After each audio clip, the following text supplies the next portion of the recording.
irmão? Isso é coisa, alegria do Espírito Santo no coração dele. Coisa linda, coisa maravilhosa, viu? Aleluia. Eu estou aqui regozijando de alegria, porque Jesus está na casa, irmão. Jesus está na casa. Aleluia. Com todos os nossos defeitos, irmão, com todas as nossas falhas, mas Deus é tão misericordioso. Ora, Maílson.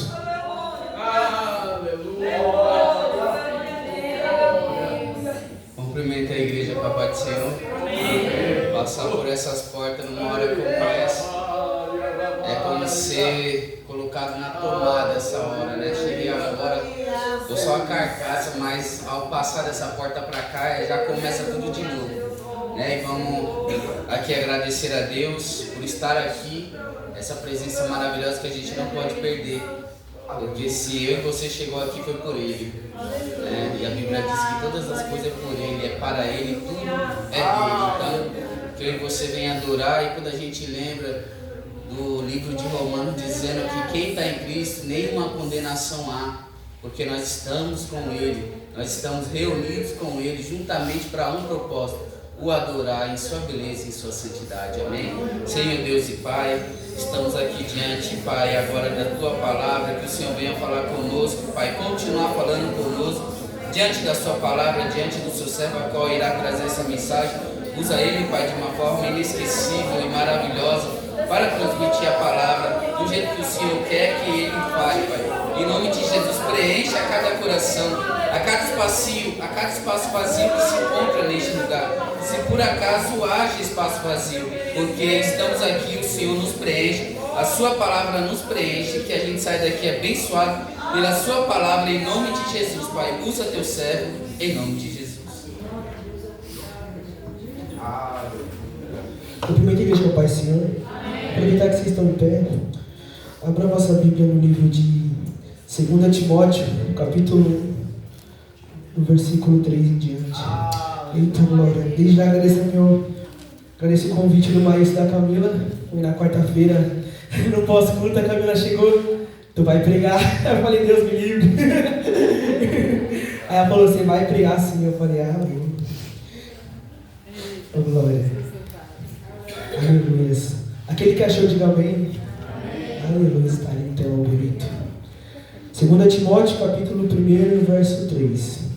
Dou graça a Deus, a quem sirvo desde o meu antepassados, com uma consciência pura, porque sem cessar faço menção de ti nas minhas orações, noite e dia, desejando muito ver-te, lembrando-me das tuas lágrimas, para me encher de alegria, trazendo à memória a fé não fingida que há em ti, a qual habitou primeiro em tua avó Loide e em tua mãe Eunice, e estou convencido de que também habita em ti. Por este motivo, te lembro que desperte o dom de Deus que está em ti pela imposição das minhas mãos.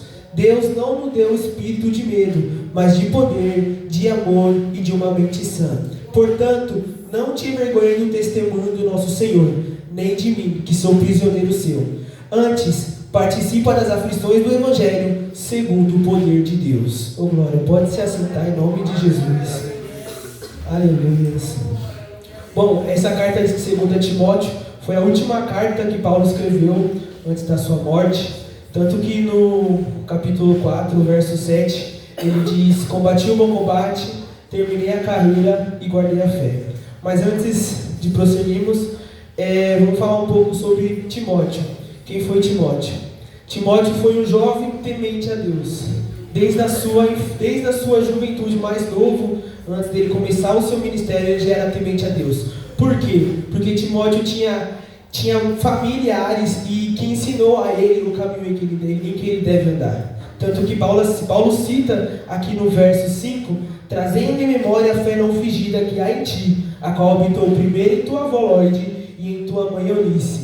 Isso significa que Timóteo ele teve uma base ali, onde a família dele era cristã, não toda, porque o pai era grego, mas as duas a avó e a mãe eram cristãs. Então ele conseguiu ali permanecer no evangelho firme e forte, não se desviando. E Paulo nessa carta fez questão de exaltar a fé de Timóteo, porque era uma fé que não era fingida, era uma fé que não se passava só dentro de quatro paredes, era uma fé que lá fora transbordava, era uma fé que lá fora enchia a graça, era uma fé que lá fora via uma fé de Timóteo. E essa é pra gente jovem, né? Que por mais que nós sejamos jovens, mas nós temos que colocar lá fora a nossa fé em prática. Nós temos que colocar lá fora a nossa fé em ação. Porque que é lá fora que é a batalha. Por mais que aqui dentro seja bom, seja bonito, mas lá fora que é a batalha. É lá fora que tem alma, é lá fora que tem unção, é lá fora que você vai aprender a lidar com os problemas do mundo. E é lá fora que você vai aprender a exaltar o nome de Deus. E Fé fez questão de exaltar Timóteo, porque mesmo lá fora ele não perdeu a unção. Mesmo lá fora ele não perdeu a fé. Mesmo lá fora ele continuou firme e forte. Mesmo lá fora ele mostrou que ele serve um Deus e não tem vergonha do Evangelho. Aleluia, glória a Deus. Eita, coisa boa é a presença de Deus.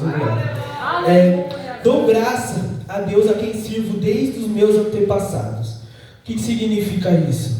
Deus que sirvo Deus desde os meus antepassados, desde antes, tanto que eu citei aqui agora a avó e a mãe de Timóteo. Mas Paulo foi falar isso porque dou graças a quem sirvo desde antepassado. Então desde antes Paulo servia. Por mais que diz, Saulo, mas ele já era escolhido. Saulo naquela época já era escolhido. E Paulo só foi uma transformação depois que ele foi ali para Damasco, transformou em Paulo e já foi escolhido. Aqui não vou falar de Paulo, vou falar de Timóteo, senão vou me desviar aqui do caminho. Bom, Timóteo conheceu Paulo indo para Listra, ali eles criaram uma grande comunhão entre os dois, uma grande amizade, né? Porque quem tem amigo na fé tem tudo. Um amigo na fé serve para você conseguir andar, um amigo na fé serve para você conseguir caminhar. Dou graças a Deus que eu tenho uns amigos na fé aqui gigantescos, Guilherme, Maílson, Leandro, o Murilo que é meu irmão ali, e é uma benção, mas é meu amigo na fé. Pastor aqui, irmão Cláudio, dou graças a Deus por isso. Porque quem tem amigo na fé tem tudo. Quem tem amigo na fé não se fica desamparado no meio da madrugada. Você pode orar com um amigo na fé na madrugada, que ele vai te ajudar. Eu vou contar um testemunho que aconteceu recentemente. Estava em casa de madrugada, liguei pro meu amigo Josué, 1h da manhã. Eu falei, Josué, preciso de oração, cara. Aí ele, sério, Vaza? Aí ele, agora. No meio do telefone, ele pegou o telefone, me ajoelhei lá, e eu e ele começamos a orar. Então a Bíblia diz, andei dois para que quando um caia, outro levante. E foi assim, Josué estava ali, Josué orou por mim, por meio do telefone, foi uma bênção. Na outra semana ele estava lá em casa, comendo conosco. Só tenho a agradecer pelos meus amigos na fé. E foi assim com Paulo e Timóteo. Paulo, quando estava orando, lembrou de Timóteo. E quando você ora, você lembra de um amigo seu na fé? Quando você ora, você fala, meu Deus, Pai amado, ali está o Leandro. Esse é meu amigo na fé. A Bianca, quando ora, meu Deus, Senhor Jesus, está a Vitória ali. Ali é minha amiga na fé. Ela lembra disso? É forte. Você pega, é forte. Mas é assim, quando você vai orar, Deus faz te lembrar algumas coisas que você tem que orar por aquela pessoa. Você sabe o que aquela pessoa passa? Às vezes está por um momento difícil. Mas ali você está em oração, dobrando o joelho e lembrando daquela pessoa. Porque é uma pessoa que precisa da sua ajuda, precisa do seu apoio. Ela precisa que você estende a mão para ele e fala, vem comigo, vem que eu vou te guiar nesse caminho. Pode vir, Jesus, ele nos guia e eu te ajudo. Jesus, ele nos guia e eu te carrego comigo. Somos dois em um. Aleluia, glória a Deus. E a coisa mais linda, né? Trazendo em memória a fé não fingida. E desde que houve da sua avó Lloyd e da tua mãe Eunice. Bom, pode-se dizer que há uma herança nessa família aqui de Timóteo. Qual é a herança dessa família? É a fé. É a fé onde eles se apoiaram num só Deus. A tua avó e a tua mãe. É a fé que te suporta. É a fé que te mantém de pé. Você crê em um Deus único, vivo. O único Deus que pode fazer as coisas por você todos os dias. O único Deus que você se levanta, recita salmos, fala, deitei e dormi e acordei porque o Senhor me sustentou. É o único Deus, é esse Deus que você serve. Então você tem que ter fé, uma fé não fingida, uma fé que onde não te deixa levar pelas coisas do mundo. É uma fé forte. A Bíblia diz que a fé do tamanho de um grão de mostarda pode mover montanhas. E qual é o tamanho da sua fé? O que é a sua fé? Como é que está a sua fé? Num louvor como esse dos jovens, e a sua fé? Está onde que você vai ser batizado com o Espírito Santo? E o louvor aqui dos jovens, onde está a sua fé? Onde Deus vai derramar dons do Espírito Santo sobre você? Cadê a sua fé? Deus está perguntando, onde está a sua fé? A sua fé você se apoiou na onde? Nas coisas lá fora ou nas coisas aqui de dentro? Nas coisas lá fora ou nas coisas onde eu posso te carregar? Nas coisas lá fora ou nas coisas onde eu te guio? Hein? Você está perguntando, cadê a sua fé? Aleluia. Por este motivo, te lembro de despertar o dom de Deus que há em ti, pela imposição das minhas mãos. O dom de Deus que há em nós. É uma coisa muito grave hoje em dia, são dons morrendo, né? Não dons morrendo, né? Muitos dons hoje em dia a pessoa está escondendo embaixo do tapete. Muitos dons que a pessoa guarda embaixo do tapete. Dom de louvar está guardando embaixo do tapete. Dom de pregar está guardando embaixo do tapete. O dom de chegar ali fora e falar, Deus te ama, e a pessoa lá fora chorar, está embaixo do tapete. E o dom de Deus está onde de vocês? Vocês estão exaltando o dom de Deus que Ele te deu? Lá em cima Ele vai requerer os dons que Ele te deu. Dons e talentos. Está onde os dons e talentos? Está onde? Vem aqui dar uma oportunidade. Não, pastor, não. Próxima semana. Próxima semana. A próxima semana. Não, próximo culto. Não, domingo de Santa Ceia eu vou estar com a palavra afiada. E o dom de Deus? E o dom de Deus? E o dom de Deus? Cadê o dom que Ele vai requerer de você? E o dom de Deus? E o dom de Deus? Aleluia, glória a Deus. Aleluia. Portanto, não te envergonhe do testemunho do nosso Senhor. Aleluia. Esse versículo já é autoexplicativo. Você não tem que se envergonhar do testemunho do nosso Senhor. Você tem um Pai que morreu por você. Você tem um Pai que te guiou neste caminho. Você tem um Pai que Ele vai voltar e vai falar, filho, vem. Você tem um Pai. E você está se envergonhando do testemunho do nosso Senhor. Você está se envergonhando do que Deus tem para nós. Existe isso no meio de um monte de crentes se envergonhar do nosso testemunho, do testemunho do nosso Senhor. A Bíblia é a nossa lição de fé em prática. É o que nós devemos se apoiar. E aqui diz que Deus enviou, aleluia, seu Filho amado, para que todo aquele que nele crê não pereça, mas tenha a vida eterna. Glória a Deus, né? E você vai se envergonhar disso. Você vai se envergonhar de um pai que enviou seu filho para salvar os seus filhos. Você vai se envergonhar do amor? Você vai se envergonhar que o amor te amou? Você vai se envergonhar que o amor te amou? Não se envergonhe do testemunho do nosso Senhor, nem de mim, que sou prisioneiro seu antes. Participa das aflições do Evangelho. Aleluia, das aflições do Evangelho. Aleluia. Deixa eu abrir aqui rapidinho. Oh, glória. Deixa eu separar do versículo aqui. Aleluia. Estas coisas vos tenho dito. João 16:33. Essas coisas vos tenho dito, para que em mim tenhais paz. Não vos tereis tribulações, mas tende bom ânimo, porque eu venci o mundo. Glória a Deus. Aleluia. Você vai se envergonhar do Senhor. Você vai se afligir com as coisas desse tempo. Você vai se afligir com as coisas que hão de perecer aí quando Jesus voltar. Jesus vai requerer. Eu falei que Jesus vai requerer dons de pessoas aqui. Jesus vai requerer quando Jesus voltar. Cadê os dons? E quando Jesus voltar? Onde você foi lá fora? Que eu falei no começo que você ia lá fora falar sobre o Evangelho. Você precisa ir para o campo de batalha. Aqui é um treinamento, lá fora é o campo de batalha e lá em cima é a vitória. Glória a Deus. A gente precisa entender isso. Nós estamos aqui para treinar, para ir lá fora e falar sobre o dom de Deus. Aleluia. É o dom de Deus que vai nos encher. Aleluia. E pode falar, Senhor, mas isso aqui está difícil, no mundo tereis aflições. Senhor, isso aqui está complicado, no mundo tereis aflições. Senhor, mas isso aqui não é desse jeito, no mundo tereis aflições. A Bíblia diz que no mundo tereis aflições. E por que você está contestando a Bíblia? Por que você está perguntando muito? Só faz, só vai lá fora e faz. Ele já vai te guiar. Aleluia, eu fui pregado aqui quarta-feira e a mão de Deus estava sobre mim. Se a mão de Deus está sobre você, foi Ele que te enviou lá fora, porque você está muito perguntando. Porque você está se perguntando muito. Senhor, por que isso? Por que aquilo? Porque você está se perguntando.